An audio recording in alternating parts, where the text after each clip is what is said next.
train, nung tinamaan ng skyway, nung tinamaan ng connector, nabakante ang lote. Ito ang pangarap ko para sa inyo. Hopefully, payagan tayo ng DRB. Public parking space under the skyway. Para kayo ng mga barangay chairman, araw-araw na lang, most likely, o buwan-buwan, nakakatanggap kayo ng away kapitbahay dahil sa paradahan pa lang. This will be the solution at creating space, utilizing space underneath by the constituents, by the community. Ang kailangan lang dito, mind you, ito walang toskas masyado. Pihit-pihit lang ang toskas nito. Ang kailangan lang dito, national government, DRB, Skyway, and Office of the President. Why? Tingnan po natin, kabisado yan ang mga taga-2. Kabisado yan ang mga taga-3, taga-4. Pansinin nyo, 2 bakanting lote yan. The other vacant space is for the future of rail. But underneath is gonna be an open space for life. Then, I think we'll put it in better use. And that is our proposal. Parking space under Skyway MX Connector Viaduct through DOTR and DRB. Now, mga kababayan, as you can see, Condominium 1, Condominium 2, Condominium 1, hindi na po ito mga picture. Kasi community, San Sebastian residents that we are about to deliver, San Lazaro residents that we are about to deliver, and Pedro Hill. Sa mga nabola na ito raw ay rent to own, I hope hindi pa kayo nagbayad. Dahil naawa ko sa inyo. Hindi siya pwede maging rent to own kasi po wala po siyang titulo. Ang rent to own is something that you own later on. Wherein the City of Manila giving it to you for 2,000 pesos. Almost free. At pagdating ng araw, ayaw mo na, umasenso ka na, lahat ng hinulog mo 2,000 pesos, ibabalik pa sa iyo ng lungsod ng Maynila. Why change it? That's why maraming hindi makabi. Bakit? Sino may extra 15,000? Sino may extra 10,000? Sino may extra 20,000 na mahirap o empleyado? But rest assured, in the coming days, we'll bring back the old and I think most effective and most convenient at mas kaya ng butaw yung sistemang nagawa na natin under the NCT Vertical Housing Program. Mga taga-lungsod ng Maynila, mga barangay official, stakeholders, maraming salamat sa oras na pinagkaloob niyo sa akin ngayong araw na ito. Maraming salamat. I think first time kayo nakakita ng CBC sa ating mga stakeholders. This is the way. This is the way, and it should be the only way to conduct a City Development Council meeting. You must participate. You are included. Hindi kailangan mag-publi sa taong bayan sa paglalahad ng tatahakin ng ating puso. Maaaring ang iba'y hindi mauunawa. Maaaring iba'y nakauunawa. Pero ang malaga, ang katapatang pagbubuklak ng plano, ng gastusin, ng tinahak at tatahakin. Yan ang halaga kung bakit kayo ay inimbitahan namin upang maging bahagi ng isang importanteng gawain ng lokal na pamahalaan at ng kanyang mamamayan. Isang beses, isang taon.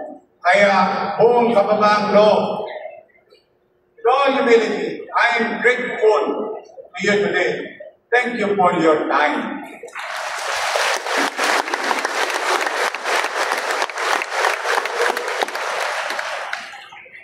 Now, I, your mayor, in my own little way, sa maliit kong kaparaanan, bagamat marami pa tayong susuungin na suliranin, marami pang fiscal engineering ang ating gagawin. Marami pang pagtatagpi-tagpi na mga nasira. Umanatag kayo. Hindi ko sasayangin ang araw na pinagkaloob niyo sa akin today o sa araw nito. Pipilitin kong mag-inam at maging epesyente sa darating na 1,000 araw ng buhay natin.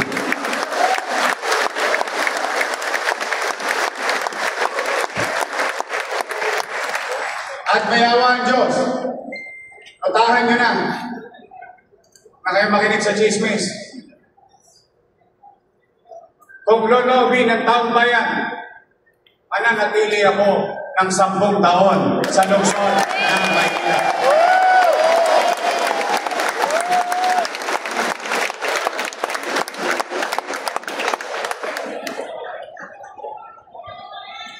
Pagod na ako.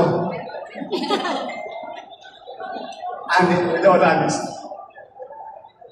Time to retire naman ako pagdating ng araw. But now,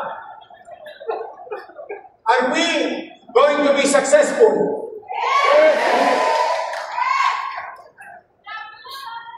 I love you too.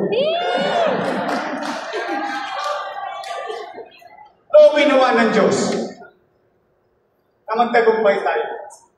Is it gonna be easy? No.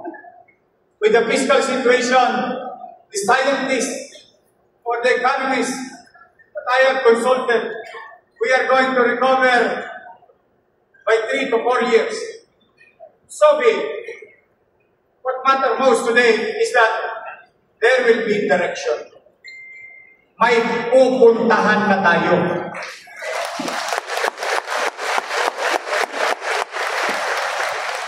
Kaya nagsusumamo ko sa inyo, mga chairman, mga barangay official. Basta ako, sa FNR, paniwalaan nyo hindi, pinatawad ko na ang ilan sa inyo.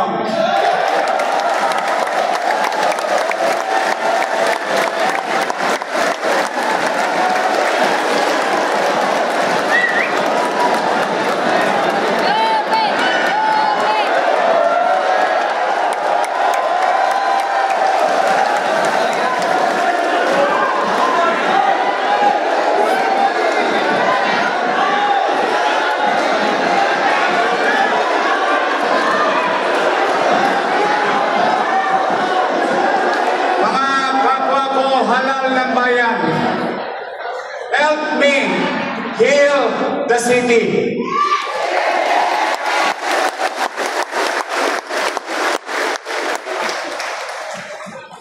There is a long journey to success. Mahirap matagpuan ng tagumpay. Ang dami kong pakukan. Alaala ng ating pagkakadapa bago ko natuntungan ang lamesang ito. Road to victory is not easy, but it is not impossible. We may fail from time to time, and I may, and some of us may. But we will not fail moving forward. We will continue to move forward, way forward.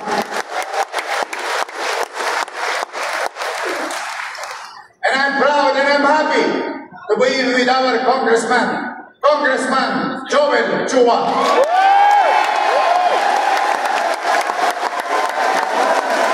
Dr. Giselle Maceda.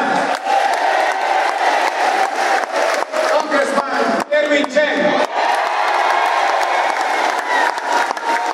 Pasensya na kayong tatlo. Ang pinaka-paborito ko, Ernest Juricio.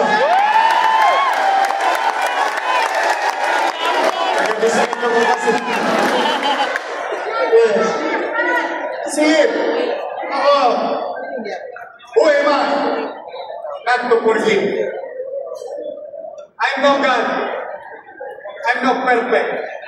I have shortcomings and mistakes.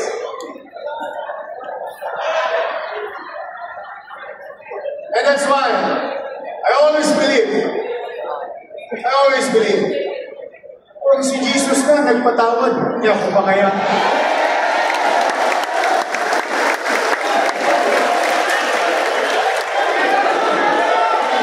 Love you.